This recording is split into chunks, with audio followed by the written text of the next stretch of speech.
కానీ మార్కెట్ లో ఒక సూర్యాబాయ్ అంటే ఒక మంచి పేరు ఉండే, అంటే ఇప్పుడు కూడా పేరు ఉంది, బట్ ఒక పక్కకు ఒక ఫేక్ అనే వచ్చింది, దీన్ని ఎలా తీసుకుంటారు మీరు? ఫేక్ అని ఎలా రావాలా? ఫేక్ ఒకరిని మోసం చేసిండని వస్తే అది ఫేక్. ఒక దగ్గర పేరు అని వస్తే అది ఫేక్. బట్ ఒక దగ్గర ప్రాపర్టీ కట్టిస్తా అని చెప్పి పైసలు తినిపోయినా అండ్ ఫేక్ డాక్యుమెంట్స్ మీద నేను సైన్లు పెట్టించిన అది ఫేక్. ఇది ఫేక్ ఎందుకు? ఇది నా వ్యక్తిగత విషయం. ఇది చేసుకొని నేను ఎవరిని మోసం చేయలే కదా, ఎవరిదాకా కదా, ఇది నా వ్యక్తిగతం. ఫేక్ ఏంది? 15 తులాల బంగారం కాస్ట్ ఎంత ఇవ్వాలా? ఏమైంది? ఎవడో చెత్తనా కొడుకు ఒకడు నేను చికెన్ షాప్కి వెళ్ళి చికెన్ తీసుకొని వస్తుంటే నేను చికెన్ ఓనర్ అని, జిమ్కి వెళ్ళి నేను జిమ్ చేసేస్తుంటే జిమ్లో ట్రైనర్ అని, ఎవరో అవ్వారా నా కొడుకు. అండ్ వాడు ఎవడో అబ్బా, వానికి కరిగా మూతి మీద సరిగా మీసాలు లేవు, ఎక్కడ ఏపీ అంటావా ఏదో గవర్నమెంట్లో ఏదో జాబ్ చేసుకుంటాడు, ఐ మీన్ ఏదో చిన్న చిన్న జాబ్ చేసుకుంటాడు, ఎవరో వాడు మీడియా పర్సనో ఎవడో తెలియదు. నా ఫోటో ఇక్కడ పెట్టి నా గురించి చెప్తున్నాడు, వానికి అంతా తెలిసినట్టు చికెన్ షాప్ అనే వ్యక్తి అని, నేను మోసం చేశా అని, నేను ఏదో ఎక్సెట్రా అని చెప్పి. వానికి ఇంటికి వెళ్ళి సరిగా లేవు, వాని ముఖం కూడా నేను ఎప్పుడు చూడలే. వాడు మీడియా పర్సనా లేదంటే ఎవడో ఆర్డినరీ ఓడా ఎవడో తెలియదు. క్యాజువల్ గా ఎవడో అంటే ఎవడో ఏపీ ఓడ అంటే ఇక్కడ బతకనే కూర్చుని అంటాడు, వాడు కూడా నా గురించి చెప్తున్నాడు. వాడు కౌంటర్ ఇచ్చారు కదా మొన్న మీరు. అదే లే ఈ కౌంటర్ కూడా వేయండి వాని కోసం. ఓకే. అండ్ ఇంకొకటి గోల్డ్ మ్యాన్స్ అనగానే ఇప్పుడు కొంచెం చాలా వరకు వేరే గోల్డ్ మ్యాన్ కూడా మీ గురించి మాట్లాడడం జరిగింది. గురించి ఎందుకు అంటే మీరు అందరు ఒక ఫ్రెండ్స్ లాగా తిరిగే వాళ్ళు చేసేవాళ్ళు కదా, ఎందుకు? ఇప్పుడు ఎవరైతే నా గురించి మాట్లాడారో వాడు పెద్ద చిల్లరగాడు నా విషయంలో చెప్తే. ఓకే. ఎందుకంటే వేరే వాళ్ళ కన్స్ట్రక్షన్ కట్టిస్తా ఇది చేస్తా అని పైసలు అయిపోయాడు, నా దగ్గరకు వచ్చింది కేసు అది. అంటే దాని తర్వాత వేరే వాళ్ళు ఏదో పబ్బు గిబ్బు అని చెప్పి దాంట్లో అయిపోయాడు. ఏదో పెద్ద పైల్వాన్ అని చెప్పి చెప్పుకుంటారు కానీ ఏ పీకుడు పైల్వాన్ అంటే కుస్తీలు కొట్లాడాలి. ఎప్పుడు కొట్లాడినావు నువ్వు? ఏదో కొట్లాడినావు? దంగలు చేస్తే అయిపోతుంది. నేను కూడా దంగలు చేసిన, నేను కూడా పైల్వానే, నేను కూడా కుస్తీ నేర్చుకున్నా, నేను కూడా పైల్వానే. మేము చెప్పుకోము కదా బిల్డపుల్ మేము. హోమ్ టూర్ అని చెప్పి మేము మొత్తం అంతా ఇది ఇల్లు చూపాము కదా, మళ్ళీ ఆ హోమ్ టూర్లో మళ్ళీ కిరాయిలకు 400-500 కిరాయికి ఇచ్చుడు పబ్లిక్కి. ఎవరైతే నా గురించి తప్పుగా ఇప్పుడు మా ఇల్లు ఉంది, ఏదైనా ఉంది, మేము కిరాయికి ఇయ్యం, మా ఇంట్లో మేమే యూజ్ చేస్తాం, అది మా రాయల్టీ. అండ్ ఇంకో విషయం, నా పక్కన మనిషి ఎవరైనా ఏదైనా ఆపదైంది అనుకో, ఇమీడియట్లీ వాళ్ళకి ఏది కావాలని అప్పటిదప్పుడు నేను ఫోన్ పే చేసేస్తా పైసలు, అది వదలం. కానీ ఎవరైతే నా మీద విమర్శలు చేసింది కదా, ఆ వ్యక్తి ఎంబడి ఉన్న వ్యక్తి చనిపోతే ఒక కిలో బియ్యం వేయలే వాళ్ళ ఇంటికి. వాళ్ళ ఇంటికి పక్కనే ఎప్పుడు నాన్న నాది నాదమ్ము నాది అని చెప్పుకొని తిరిగేటోడు. అలాంటి వ్యక్తి చనిపోతే వాళ్ళ ఇంటికి 1 కిలో బియ్యం వేయలే. వాడు కూడా నా గురించి మాట్లాడేటోడు అయిపోయింది ఇవాళ రేపు. ఓకే. కానీ ఢిల్లీలో పట్టుబడ్డది వేరే అతను, మీ పేరు ఎందుకు వచ్చింది అక్కడ? ఢిల్లీలో పట్టుబడ్డది వేరే అతను. అవును. దాని ముందు రోజు వెనక రోజు నేను కలవడం జరిగింది. ఓకే. అండ్ నా మీద టార్గెట్ అనే నా మీద కాదు ఫస్ట్ ఆఫ్ ఆల్. ఓకే. ఎప్పటి నుంచో నన్ను ఏదో ఇట్లా ఇది చాలా ఫేమ్ ఉన్నాడు కదా, ఏదో చేద్దాం డీఫేమ్ అనుకునేటోళ్ళకి ఈ ఇన్ఫర్మేషన్ తెలిసింది. ఫస్ట్ అదే పనిలో పని, ఇప్పుడు డైరెక్ట్ని వట్లేం, డైరెక్ట్ని ఏం చేయలేం, ఈ విధంగా ఇరికిద్దాం అని చెప్పి పైన నుంచి చేతులు మార్పిడి అవి జరిగి రావడం జరిగింది. అయినా అది కూడా నా మంచికే జరిగింది అనుకుంటున్నాను నేనైతే.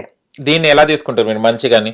నాకు శత్రువులు డైరెక్ట్ ఎంతమంది ఉన్నారు, ఇండైరెక్ట్ గా ఎంతమంది ఉన్నారు తెలుసుకున్నారు. నా మీద కౌంటర్లు ఎంతమంది వేస్తున్నారు, ఎంతమంది నన్ను అభిమానించేటోళ్ళు ఉన్నారు, ఎంతమంది నన్ను ఇష్టపడుతున్నారు, ఇవన్నీ బాగా తెలిసినాయి.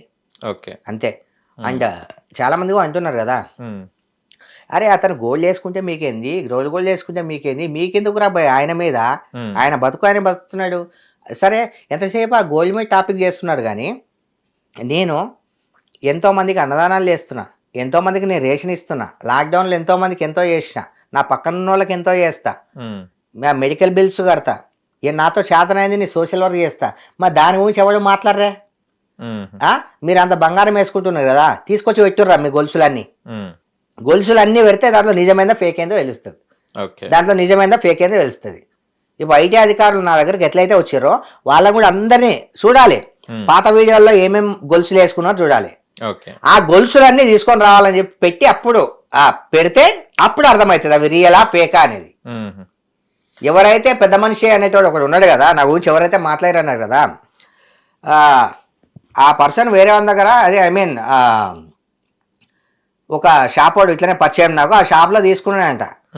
తీసుకున్న తర్వాత ఎంత 32,000 ఎంతకో బేరం అయిందంట ఆ చైన్.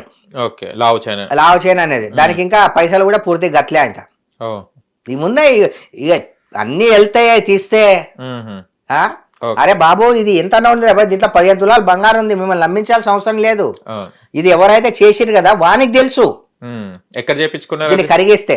ఓకే, మా హోల్సేల్ నాకు తెలిసిన సికింద్రాబాద్ లో 2-3 జాగాల్లో వర్క్ అయింది ఇది.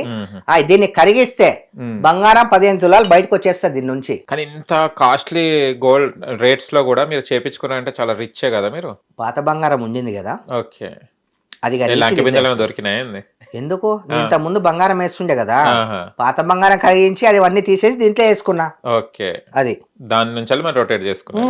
ఓకే, ఎక్కడ చేపించుకుంటారు అంటే ఒక పర్సన్ దగ్గర చేపించుకుంటారు లేకుంటే మీకు నచ్చిన డిజైన్స్ దగ్గరికి వెళ్తుంటారు? ఒక పర్సన్ నాకు తెలిసిన ఒక పర్సన్ ఉన్నాడు, ఆయన దగ్గర చేయించుకుంటా. ఆయనకి ఏదన్నా కూడా ఆయనకే బరువు బాధ్యత అంతా ఆయన చెప్పేస్తా. ఓకే, కానీ సూర్యభాయ్ ఈ మధ్య కాలంలో చాలా మంది చిన్న చిన్న పిల్లలు కూడా ఇప్పుడు సికింద్రాబాద్ లో ఎర్రగడ్డలు ఇవన్నీ దొరుకుతున్నాయి, కామన్ అయిపోయినాయి. అంటే వాళ్ళు కొనడం వల్ల మీకు వాల్యూ లేకుండా పోయిందా? అసలు ఏంటిది ఇది నాకు తెలుస్తలేదు. కానీ నేను ఒక విషయం చెప్తా, వాల్యూ అనేది మనిషిని బట్టి ఉంటుంది తప్ప వాడు ధరించే నగల్ని బట్టి ఉండదు వాల్యూ. ఓకే, మనం చేసే మంచిని బట్టి వాల్యూ ఉంటుంది. కొంతమంది నా కొడుకులు అయితే ఏదో వాళ్ళు పుట్టడంలోనే బంగారంతో పుట్టినట్టు ఫీల్ అయిపోతున్నారు. మాకు చెడ్డ పేరు వస్తుంది, మళ్ళీ అది వేసుకునేది ఫేక్ గోల్డ్. వాళ్ళే చెప్తారు మరి మేము మా ఇజ్జత్ పోతుందంట. ఏం పీకుడో, నీకు ఇజ్జతే లేదు మార్కెట్లో. నువ్వు ఒక దావత్కి వెళ్ళాలంటే ఫస్ట్ వాళ్ళకు చెప్పాల ముందే, ఇట్లా నేను వస్తున్నా, ముందే మందు బాటలు రెడీ పెట్టు, తిండి రెడీ పెట్టు, అన్ని రెడీ పెట్టు అని చెప్పి చెప్పాలా. అట్లా ఏమన్నా చిల్లర చేతలు మేము చేస్తున్నామా? మేము ఏడవైనా కూడా నేను ఈవెంట్కి రావాలంటే మా అన్న వస్తున్నాడు, మొత్తం అంతా పక్క అన్ని రెడీ పెట్టు, ఈ బాటిల్ జానీ వాకరు, బెండర్స్ బయట అవి పెట్టి అని చెప్పి తాక్కుంటా ధ్యాన్ చేసుకుంటా. నేనన్నా అదేమన్నా చిల్లర పని చేస్తున్నా? అదే చిల్లర పని. వాడిని అంటారు చిల్లరోడని, మళ్ళా పైనుంచి మేము చిల్లర వాళ్ళమంట. ఏం చెప్పాలా? అట్లా ఉంది మార్కెట్లో, అట్లా ఉన్నారు జనాలు. అయితే కొంతమంది అంటున్నారు ఇంత గోల్డ్ మ్యాన్ ఇంత రిచ్ కదా, సినిమాల అవకాశాల కోసం ఎందుకు తిరుగుతున్నాడు అంటున్నారు. గోల్డ్ మ్యాన్ అనే వదిలేసేయండి డార్లింగ్, నా గోల్డ్ మ్యాన్ అనే సరే పక్కన పెట్టే, సూర్యాబాయికి ఇంత ఉంది కదా, సూర్యాబాయి మూవీ తీయొచ్చు కదా, ఎందుకు అవకాశాల కోసం తిరుగుతున్నారని అంటున్నారు. నేను ఆ ఇండస్ట్రీని వదిలేసి 3-4 సంవత్సరాలు అవుతుంది బ్రో. నేను తిరగడం ఏంది, నాకు ఇంట్రెస్టే లేదు. నేను చేసే రియల్ ఎస్టేట్. కానీ ఎవడో చెత్తనా కూడా మీడియా ఫస్ట్ వన్ ఏంది యాక్షన్ రియాక్షన్ అని చెప్పి పక్కన పెట్టండి. నాకు కౌంటర్ ఇచ్చినోని, నన్ను తిట్టినోని యాక్షన్ పెట్టండి, రియాక్షన్ పెట్టండి. వాడు ఏడున్నాడో కూడా నాకు తెలియదు. అని బతుకు అని ముఖం చూస్తే అన్నం కూడా తినబుద్ధి కాదు. వాడు నాకు కౌంటర్ ఇస్తున్నాడు, మీసాలు లేవు, సగం జుట్టు లేదానికి. వాడు ఏ టీవీనో ఎవడో కూడా నాకు తెలియదు. పెట్టండి, చెప్పండి ఆయనకి చెప్పాలంటే నేను యాక్షన్ రియాక్షన్ నేను చెప్పినా కదా. అరే చెత్తనా కొడక, నేను రియల్ ఎస్టేట్ చేస్తా, నువ్వేదో అంటే నీ చికెన్ షాప్కి వెళ్ళినప్పుడు చికెన్ షాప్కి వెళ్తే చికెన్ అమ్ముకుంటానా, జిమ్కి వెళ్తే జిమ్లో ట్రైనర్నా? నీకేం తెలుసురా? ఎక్కడి నుంచో బతకనే కేజీకి వచ్చినావు నువ్వు. బతకనే కేజీకి వచ్చి నీ పని నువ్వు చేసుకోక నువ్వు వాని ప్రొఫైల్ ఆన్ చేస్తే నా ఒక్కని మీద ట్రోల్ చేయలేడు, చాలా మంది మీద ట్రోల్ చేసిండాడు. వానికి తినే కన్నా ఉందో లేదో ఇంట్లో, వానికి పెళ్ళైందో లేదో తెలియదు, కానీ అని భార్య పిల్లల్ని కూడా చూసుకుంటే కనిపిస్తలేడు, అని వాళ్ళ ఇంట్లో తల్లిదండ్రులు కూడా చూసుకుంటా లేదు తెలియదు. ఎక్కడో ఏపీ అంటే ఇక్కడ బతకనేకి వచ్చిండు, ఇక్కడ వాళ్ళకి కౌంటర్ ఇస్తున్నాడు. సరే నువ్వు బతకనేకి వచ్చినావు, అన్ని పక్కన పెట్టి పోయి నీ ఫ్యామిలీని ఫస్ట్ నువ్వు చూసుకోరా పోయి. నీ తల్లిదండ్రులను చూసుకున్నావా, నీ ఫ్యామిలీని చూసుకున్నావా? అండ్ ఏదో నీ 20,000 రెంట్ దాంట్లో ఉంటా అంట. నీ 20,000 రెంట్ దాంట్లో ఉంటే నీకేం చేసే ఉంది? 50,000 దాంట్లో నీకేం చేసే ఉంది? నేను వచ్చి మీ ఇంట్లో ఏమన్నా చెప్పానా, లేదంటే నీకు సంబంధించేమన్నా, నీకేమన్నా నేను మోసం చేశానా? ఎవరు రా నువ్వు అసలు? నువ్వు మొగోని లెక్కనే కనిపించట్లే నాకైతే. కౌంటర్ ఇచ్చినా నీ పెట్టు. అని ఇంకోవాడు ఎవడో గోల్డ్ కాకుండా మా చిల్లరైనా మది అని చెప్పి ఎవరో అంటున్నారు. వాడే పెద్ద చిల్లరగాడు, వాడే పెద్ద ఎఫ్ఐఆర్లు వానికే మస్తు ఉన్నాయి. వాళ్ళ పేరు చెప్పి మస్తు పైసలు, ఆ పని ఈ పని చేస్తా అని చెప్పి మస్తు పైసలు. ఆయనకి ఇజ్జతే లేదు. వాడు ఫంక్షన్ లో పోతే ముందే బాటిల్ రెడీ పెట్టాలి అక్కడ. అట్లా బాటిల్ అవి ఇవన్నీ రెడీ పెడితేనే వస్తాడు, లేకపోతే రాడన్నమాట. ఓకే. ఆ మెడలో వేసుకున్నవన్నీ కూడా అవి నేను చెప్తా 99% అవి కూడా ఫేకే. అవి ఏదో బంగారంలో నుంచి పుట్టినట్టు ఫీలింగ్. ఓకే. యాక్షన్ రియాక్షన్ ఇది కూడా పెట్టేసేయండి. ఓకే.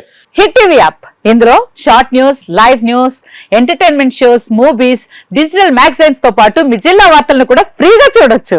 ఇంకెందుకు ఆలస్యం, వెంటనే హిట్ టీవీ యాప్ ని డౌన్లోడ్ చేసుకుని ఫ్రీగా ఎంటర్టైన్మెంట్ పొందండి. Hit TV app. Hit TV app. Please download Hit TV app. Hit TV app ని ఫ్రీగా డౌన్లోడ్ చేసుకుని ఎంజాయ్ చేయండి. మీకు నచ్చిన ఎంటర్టైన్మెంట్ కోసం హిట్ టీవీ యాప్ ని ఫ్రీగా డౌన్లోడ్ చేసుకుని ఎంజాయ్ చేయండి. హిట్ టీవీ యాప్ ని డౌన్లోడ్ చేసుకుని ఆస్వాదించండి, ఆశీర్వదించండి. ఇంతమంది సెలబ్రిటీలు హిట్ టీవీ యాప్ ని డౌన్లోడ్ చేసుకోండి అని చెప్తున్నారంటే ఎంత మంచి యాప్ ఆలోచించండి. అమెరికా అమెరికా అమెరికా అమెరికాలో చదవాలనుకునే వాళ్ళకి విశ్వసనీయమైన పేరు మన శౌర్య కన్సల్టెన్సీ. UK లో 1 year masters. UK లో 1 year masters. 2 years work permit up to 5 years visa. Contact Saurya Consultancy. Contact 89851 89851.